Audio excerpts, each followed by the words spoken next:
السلام علیکم ورحمۃ اللہ وبرکاتہ۔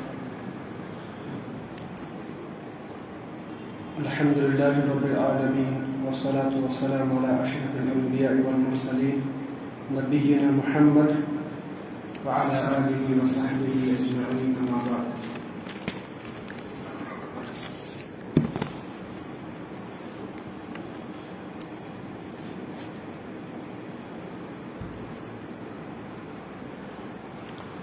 جیسا کہ کل ہم نے کتاب التوحید کا درس شروع کیا تھا،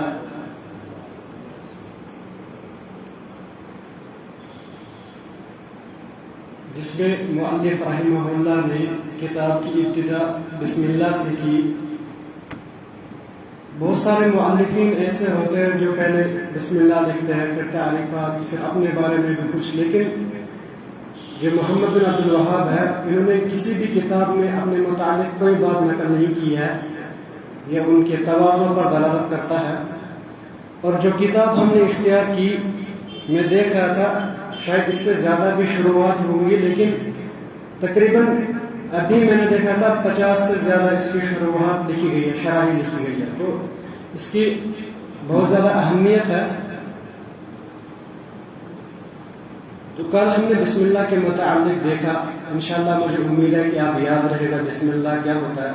اللہ کے نام سے، کون اللہ جو رحمان ہے، رحیم ہے، جو کفار پر بھی رحم کرتا ہے، گناہگاروں پر بھی رحم کرتا ہے، اور مومنین پر بھی رحم کرتا ہے۔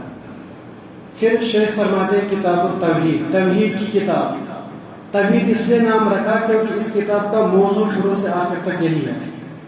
اور توحید کیا ہے، کل میں نے کہا تھا، اس سے پہلے بھی ہمارے دروس میں گزرا ہے کہ توحید کیا ہوتا ہے، لیکن آج کے درس کے بعد مجھے امید ہے کہ آپ اس چیز کو ذہن میں بٹھا لیں گے کہ توحید کیا ہوتا ہے۔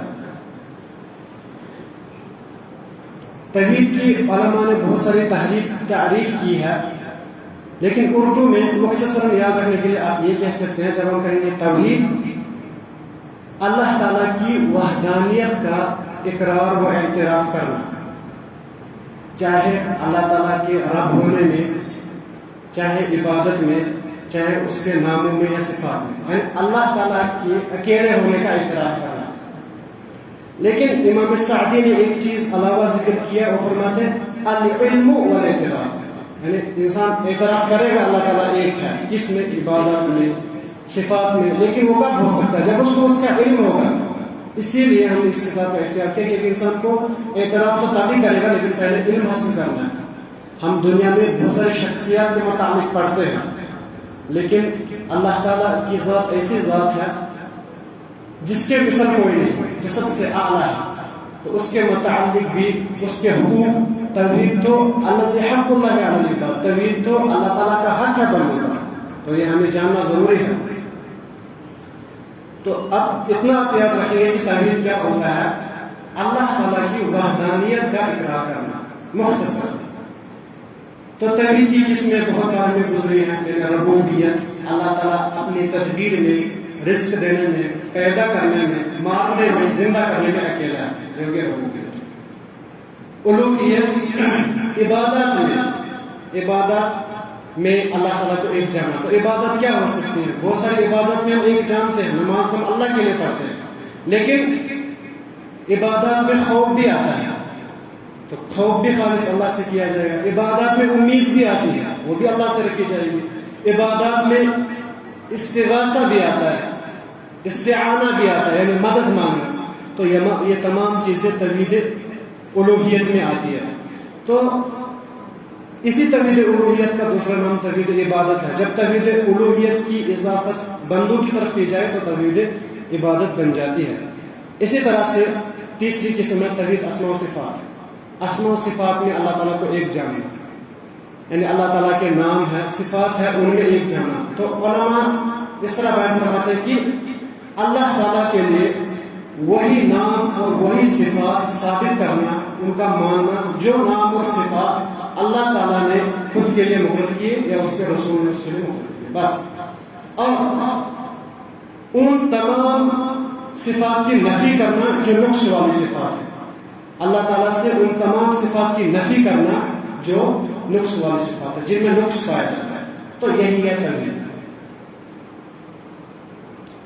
لیکن جو اہم جس میں شرک واقع ہوا، ہم دیکھتے ہیں شرک نوح علیہ السلام کی قوم سے شروع ہوا، جبکہ وہ اللہ تعالیٰ کو مانتے بھی تھے، اور یہی صفت اللہ تعالیٰ نے مشرکین مکہ کی بھی ذکر کی۔ اللہ تعالیٰ بیان فرماتے ہیں کہ وَمَا يُؤْمِنُ أَكْثَرُهُمْ بِاللَّهِ إِلَّا وَهُمْ مُشْرِكُونَ، یعنی وہ مومن بھی تھے۔ کس کے مومن تھے؟ ایمان رکھتے تھے اللہ تعالیٰ ہی مارتا ہے، زندہ کرتا ہے، مصیبتیں ڈالتا ہے، لیکن پھر بھی وہ مشرک تھے۔ کیوں؟ کیونکہ وہ عبادت میں دوسرے کو شریک کرتے تھے۔ وہ تو واضح ہے، اگر کوئی شخص غیر کو سجدہ کرتا ہے، صرف غیر کو کرتا ہے، وہ تو صاف مشرک ہے، لیکن اللہ کو بھی کرنا اور ساتھ میں غیر کو بھی کرنا، اور یہی شرک اس امت میں واقع ہوا، اور یہی بہت بڑا فتنہ ہے، اور یہی سب سے بڑا فساد ہے۔ نوح علیہ السلام کی قوم تو اللہ تعالیٰ کو مانتی تھی، لیکن انہوں نے ان 5 لوگوں کو جن کا تذکرہ اللہ تعالیٰ نے سورہ نوح میں کیا، ود، سوا، یغوث، یعوق، نصر، انہی کو وہ درجہ دیا۔ دھیرے دھیرے کہا جاتا ہے کہ پہلے ان کو ان کی تصویریں اپنے پاس رکھی، دھیرے پھر ان کے بت بنا دیے، پھر ان سے کہنے لگے ہماری سفارش کرو، جبکہ اللہ تعالیٰ کے ہاں کسی کا درجہ زیادہ نہیں ہے، چاہے امیر ہو، غریب ہو، نبی ہو، وہ ان کی فضیلت ہے اپنے وہی کی وجہ سے۔ لیکن جب اللہ تعالیٰ کے سامنے کوئی جائے، اللہ تعالیٰ کسی بندے پر کوئی ظلم نہیں کرتے، یا اللہ تعالیٰ کسی کو زیادہ درجہ نہیں دیتے۔ اللہ تعالیٰ نے خود ہی کہا وَإِذَا سَأَلَكَ عِبَادِي، عباد میں کون آتا ہے؟ ہر کوئی بندہ۔ اے اللہ کے نبی، جب بھی آپ کو کوئی بھی بندہ میرے بارے میں سوال کرے گا، وَإِذَا سَأَلَكَ عِبَادِي عَنِّي فَإِنِّي قَرِيبٌ، میں قریب ہوں، سب کے قریب ہوں، اجیب دعوت الداع، جب بھی کوئی مجھے پکارتا تو میں اس کی دعا قبول کرتا ہوں۔ لیکن ان لوگوں نے خود تو عمل کیے نہیں، پھر کہا کہ ہمارے نیک لوگ تھے، یہ اللہ تعالیٰ کے ہاں سفارش کریں گے۔ سفارش شفاعت کا انکار نہیں، لیکن دنیا میں جب کوئی اس دنیا سے چلا جاتا ہے، جب کسی کی وفات ہو جاتی ہے، پھر وہ کسی چیز کی، کسی تصرف کی طاقت نہیں رکھتا۔ اللہ تعالیٰ نے اس کے متعلق قرآن کریم میں بیان فرمایا وَالَّذِينَ يَدْعُونَ مِن دُونِهِ، جو اللہ کے علاوہ دوسروں کو پکارتے ہیں، لَا يَمْلِكُونَ مِن قِطْمِيرٍ، وہ کھجور کی جو گٹھلی ہوتی ہے نا، اس میں جو چھلکا ہوتا ہے، اس کی بھی طاقت نہیں رکھتی۔ تو اللہ کے سوا کسی کو پکارنا یہ اللہ تعالیٰ کو برداشت نہیں، اور اللہ تعالیٰ کے ساتھ اعلان جنگ ہے، کیونکہ اللہ تعالیٰ کا ہی حق ہے کہ اس کو ہم اس کی عبادت کریں، اور یہ منہج سب کا ہے۔ اللہ تعالیٰ نے قرآن کریم میں بیان فرمایا، نبی صلی اللہ علیہ وسلم کو فرمایا وَاسْأَلْ، اے اللہ کے نبی پوچھو، مَنْ أَرْسَلْنَا مِنْ قَبْلِكَ مِنْ رُسُلِنَا، جو ہم نے آپ سے پہلے رسول بھیجے تھے، مَنْ أَرْسَلْنَا مِنْ قَبْلِكَ مِنْ رُسُلِنَا، کیا انہوں نے کسی نبی کو، کیا انہوں نے اللہ کے علاوہ کسی کو معبود ٹھہرایا تھا؟ اللہ تعالیٰ نبی سے کہہ رہے ہیں کہ پوچھو نبیوں سے۔ نبی سے کیسے پوچھ سکتے ہیں ان انبیاء سے جو دنیا سے چلے گئے؟ لیکن اللہ تعالیٰ یہ کہنا چاہتے ہیں کہ قرآن اس کا جواب دے رہا۔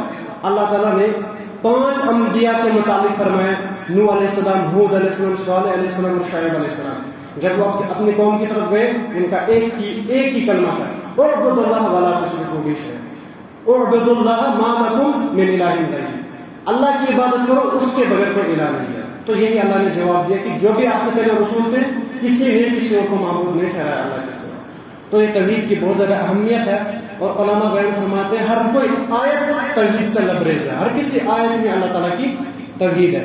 تو شیخ نے فرمایا کتاب التوحید، یعنی توحید کی کتاب، اور توحید کیا ہے جو میں آپ کے سامنے رکھا ہے مختصر۔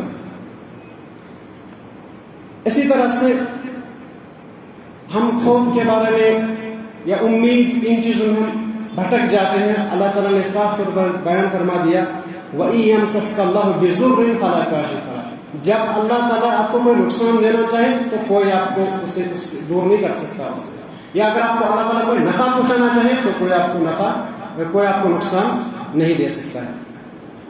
تو یہی حالت تھی مشرکین مکہ کی، اللہ تعالیٰ کو مانتے ہوئے۔ اللہ کے نبی صلی اللہ علیہ وسلم نے ان کے متعلق بیان کیا، وہ کیا کہتے تھے، یا ان کے بارے میں یہ کہا جاتا ہے، وہ کہتے تھے جب وہ طواف کرتے لبیک، فرماتے تھے لا شریک لک الا شریکا هو لک تملکہ وما یملک، اے اللہ آپ کا کوئی شریک نہیں ہے، لیکن فلانی شریک جو آپ ہی کی وجہ سے ملکیت رکھتا ہے، تو اللہ کو بھی مانتے تھے لیکن عبادت میں دوسروں کو شریک کرتے تھے۔ اسی طرح سے پھر بہت سارے لوگوں نے سرے سے ہی توحید کا انکار کیا۔ اللہ تعالیٰ نے فرعون کے بارے میں کہا کہ انہوں نے کہا وما رب العالمین، عالمی کا رب کیا ہے، یعنی کیا ہے، رب ہے ہی نہیں۔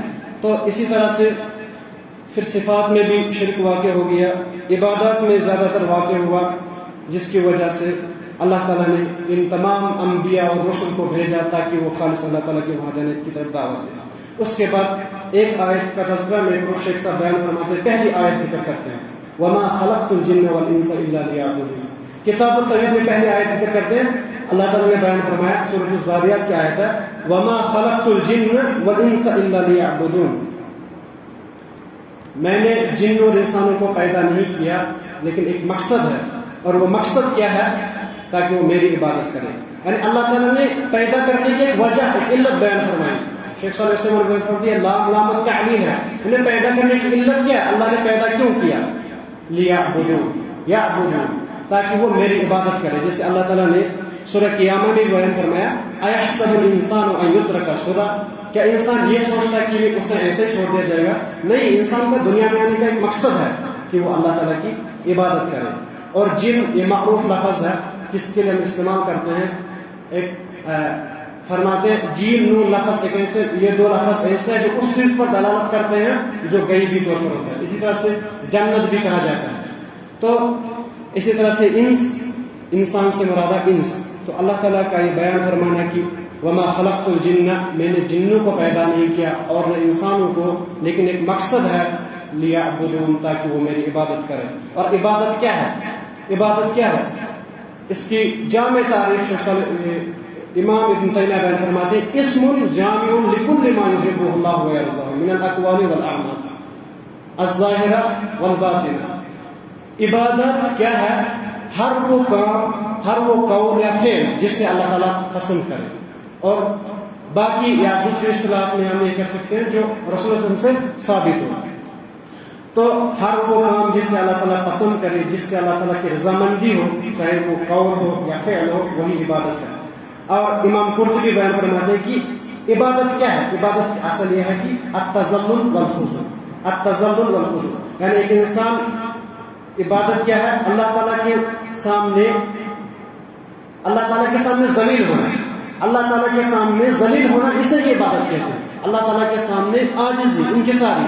اگر کوئی شخص نماز پڑھتا ہے 5 کے 5 وقت، برابر سنن رواتب بھی پڑھتا ہے، لیکن اس میں اگر وہ تذلل اور خضوع نہیں ہے، اللہ کے لیے نہیں ہے، اللہ تعالیٰ کے لیے نہیں ہے، تو وہ عبادت ہی نہیں کہلاتی۔ اسی لیے عبادت کو اس طرح سے بھی ہم کہہ سکتے ہیں کہ عبادت کی حقیقت یہ ہے کہ اللہ تعالیٰ کے سامنے ذلیل ہونا، اللہ تعالیٰ کے سامنے سر تسلیم خم کر دینا، یہی عبادت ہے۔ تو باقی انشاءاللہ آگے کے دروس میں دیکھیں گے۔ اللہ تعالیٰ ہمیں اس پر ثابت قدم رہنے کی توفیق دے، اور جو ہم پڑھیں اس کو صحیح طریقے سے عملانے کی توفیق دے، اور جو خطائیں ہم سے ہو جاتی ہیں اللہ تعالیٰ ہمارے ذہنوں سے مٹا دے، اور اسی توحید کو دوسروں تک پہنچانے کی توفیق عطا فرمائے، اور اسے ہمیں قیامت کے دن کامیابی کا سبب بنائے۔ آمین۔ اقول قولی ھذا استغفر اللہ لی ولکم ولسائر المسلمین۔